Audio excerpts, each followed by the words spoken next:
Camera. Moteur, ça tourne! Action! On March 16, 2002, the Disneyland Paris Resort celebrated the opening of a new theme park, a second gate, if you will. To the surprise of some, it wasn't what they were expecting though. People came looking for a second theme park that could rival the perfection, ambition, and attention to detail that was found in Disneyland Park, only to find a cheap, unimpressive, and truly sad half-day experience with some attractions sprinkled throughout its small footprint. Out of all the attractions, the park only had 3 rides. The Magic Carpets of Aladdin, where Genie is directing the movie to somehow connect it with the theme of the park, Rock and Roller Coaster starring Aerosmith, a clone of the thrilling coaster also found in Hollywood studios in Florida, and the Studio Tram Tour, which gave visitors a look into the behind-the-scenes of some movies by passing through sets, props, and even the costume department. It's clear to say that rides weren't the forte of the park, but there was something else that made it a worthwhile experience, and that was the entertainment.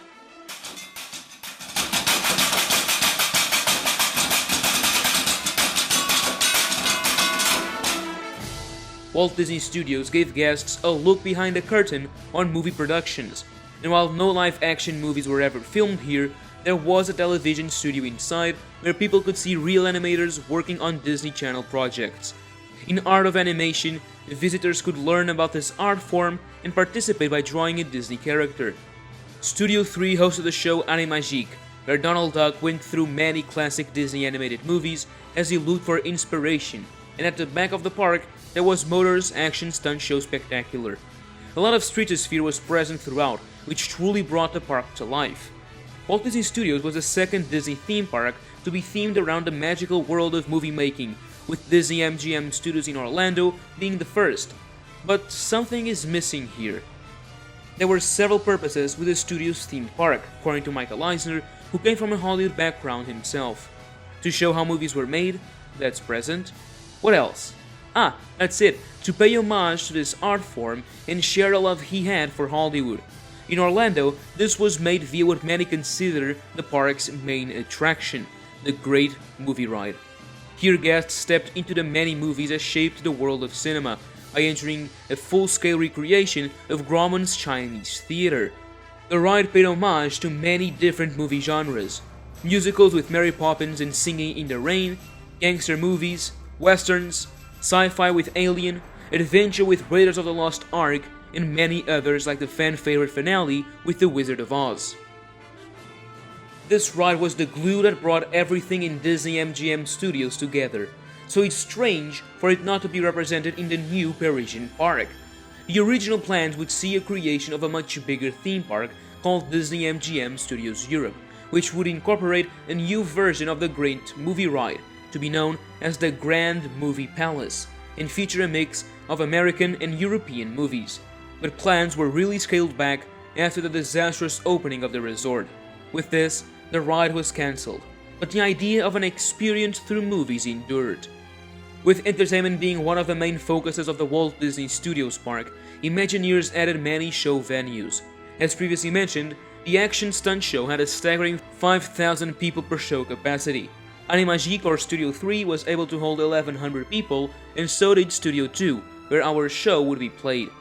The outside of the theater has many Art Deco elements and is also known as Studio Theater, a place where the crew gather at the end of a shoot to review their footage, so thematically it was the most important theater in the park. The light-filled facade invites guests to come join the queue as they wait for the experience that's yet to begin. Here, many movie posters are showcased to those who eagerly await, but what some might not notice is that these are some of the films to be represented once the curtain rises. Films like Mary Poppins, Titanic, and Star Wars are present here. After entering and sitting in one of the 1,100 seats, the show is ready to begin. As the lights start to dim, a studio theater worker comes into the spotlight and announces the show. Now, the Walt Disney Studios proudly presents the last but not least, Cinemagique! The back curtains open, revealing the screen, and the film starts playing. Cinemagique is all about the evolution of cinema, and so it begins with the older black and white movies, one of which being The Trip to the Moon. Right after the show begins, a phone ringing can be heard in the theater.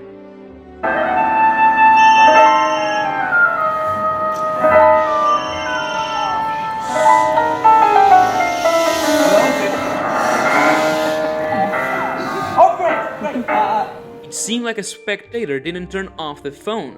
To truly accomplish a high level of immersion, a loudspeaker was installed under the actor's seat and plays a pre-recorded conversation in ringing. He quickly moves to the stage as he tries to talk to the airport to find his lost luggage.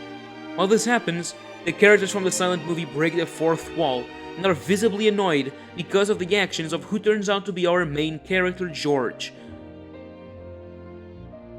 A wizard played by the actor Alan Cumming uses his magic to bring George into their world.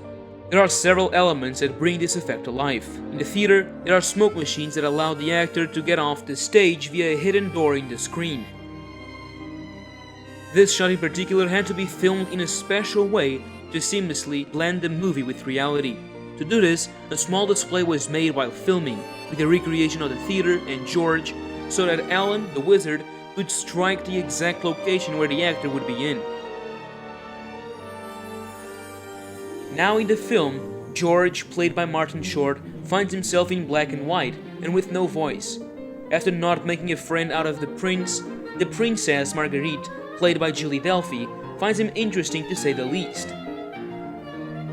The prince sees this and gets angrier.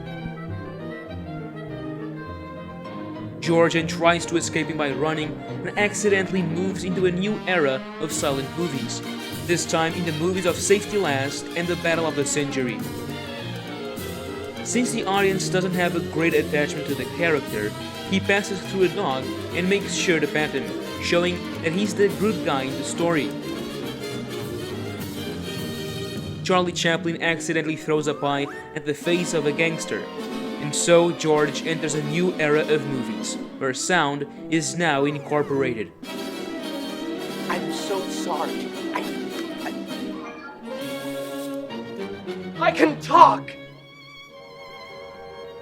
After being questioned and threatened by several gangsters from many movies, they all shoot.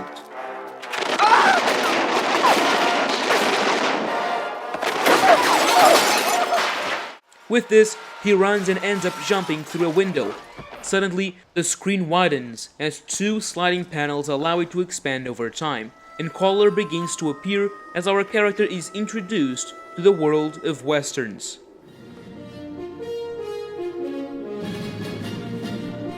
After a showdown with many characters, the phone starts ringing and everyone shoots once again, revealing a new effect on the stage, with the use of smoke coming off of many holes.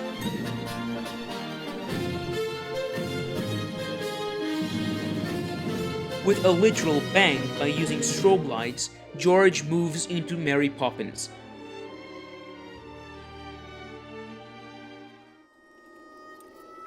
Marguerite follows George into the westerns and continues to do so as we move into the romantic scene from The Umbrellas of Cherbourg.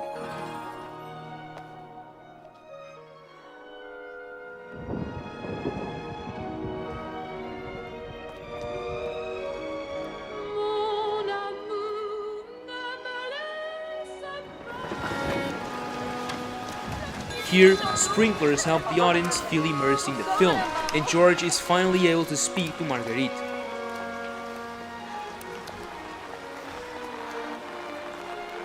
Bonjour.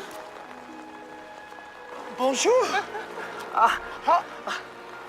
How did vous find moi? Comment je t'ai trouvé? Voilà. Oh, thank you. Merci. They didn't call about luggage, did they? Tu t'es pas fait mal? Oh, no, I'm fine. My jacket's a little worse for wear. Oh. No, wait. Mon fromage, mademoiselle. Je crois qu'on sait être galant, mais ton français est toujours aussi nul. Ah, merci.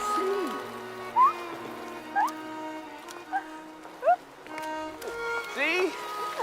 Good as new.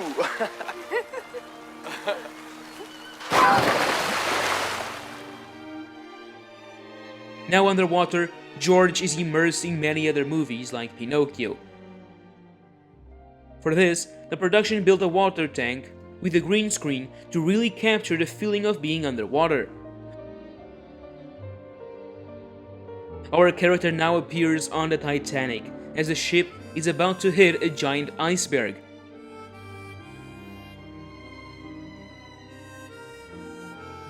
He then rushes to save Jack, and while trying to find him, George opens many doors. The movies that appear inside were changed over time, as there are two versions of the show. These include Pirates of the Caribbean and The Incredibles.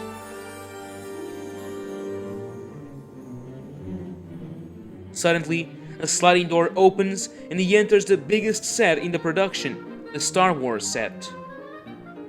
Director Jerry Reese tasked production executive Ellen Raphael to get all the necessary copyright and licenses for the film, which was one of the most demanding and hardest parts of the production, as most of the licenses were acquired to remain: Star Wars and Titanic.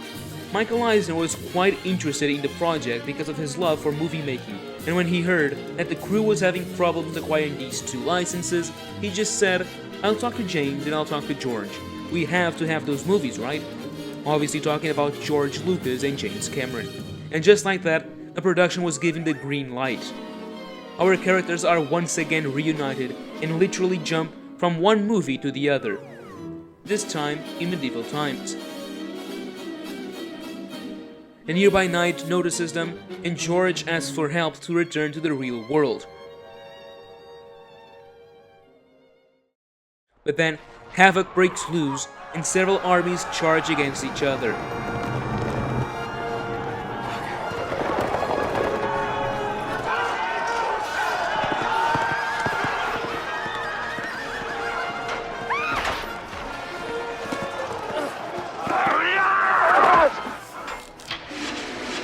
Robin Hood shoots an arrow towards Marguerite.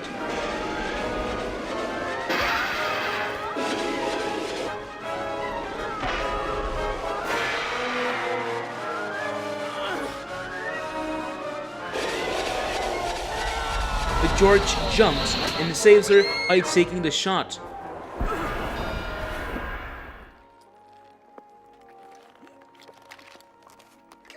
It then turns out that the arrow made its way into his phone,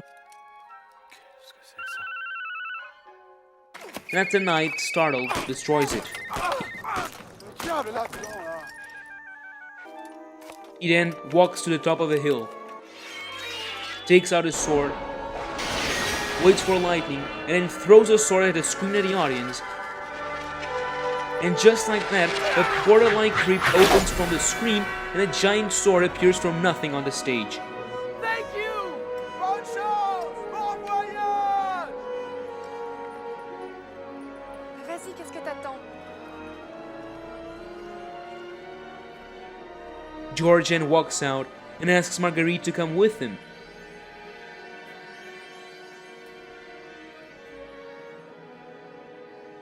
Tu crois? But as she tries to walk out, the portal closes. Mais qu'est-ce qui se passe?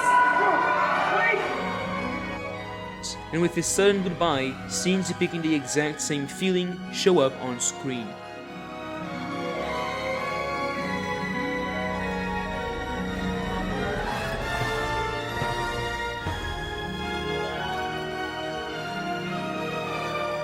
George, now heartbroken, tries to look for a way in or out. He screams, "I love you," and "Don't give up." The music by Bruce Broughton, the same composer from Captain EO and The Timekeeper, truly brings this moment to life and makes it very emotional. Suddenly, the wizard shows up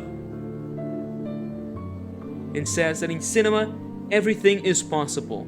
The door appears on screen. George opens the door,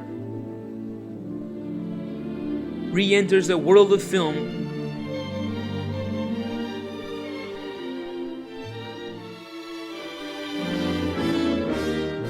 and kisses Marguerite at the climax of the film.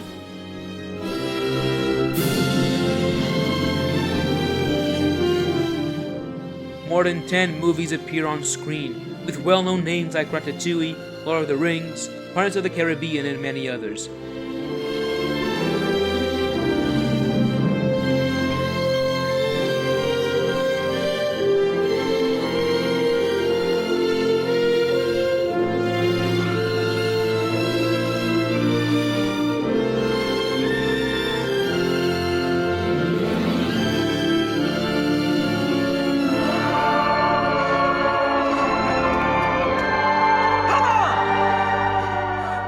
And just like that, with new clothes, George is truly accepted in this new world as they run into the Emerald City from the Wizard of Oz.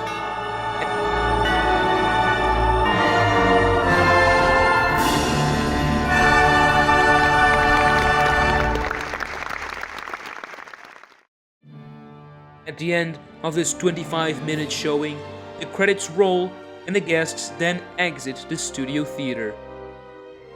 Cinemagique was incredibly advanced as a lot of technical effects and equipment were used, especially as for each era the production used time-appropriate equipment to provide the best and realist aesthetic as possible. The older movies weren't easy to work with because of the inconsistencies due to the older equipment, but they made it work seamlessly. The crew are very fond of the production and look back with great happiness, but it wasn't always good times, especially on one day of shooting when the production was put on hold because of the terrible terrorist attacks of 9/11. Even after all the sweat put into the film, everyone enjoyed working on it, and Julie Delphi was happy to announce that she finally got a good review from her mom, her most harsh critic. When it opened, Cinemagique was the second attraction to receive a TAGA award for Outstanding Achievement for the Disneyland Paris Resort, the first being given to Space Mountain from the Earth to the Moon. The Themed Entertainment Association said that it was conceived, written, and directed in a way that just makes you smile. It is indeed our industry at its most outstanding. At the end of its 15-year run, more than 16 million guests stepped into the magical world of cinema with George. But unfortunately, the park struggled to sell the experience because of the difficulty of explaining the concept to the average visitor without disclosing it all. The curtains of Studio 2 rose for the last time for Cinemagique on March 29, 2017, and it was replaced by a Marvel-themed show for the Summer of Superheroes in 2018. After the run of that show, it was announced by Disney that our beloved film would return, only to then be cancelled once again. Since then, the theater showcased some not that interesting projection shows, but this summer, a new show has opened in Studio Theater, themed to Pixar, and where we follow a live orchestra and embark on a journey where music and friendship brings us together. Cinemagique will forever be remembered as one of the most special attractions at Disneyland Paris, and one of, if not the best shows in Disney Parks history. With this, our story comes to an end, but you can still write yours. Make sure to comment your experiences with Cinemagique down below, as I'd love to read them. And now, thank you for watching, and that's a wrap on Cinemagique.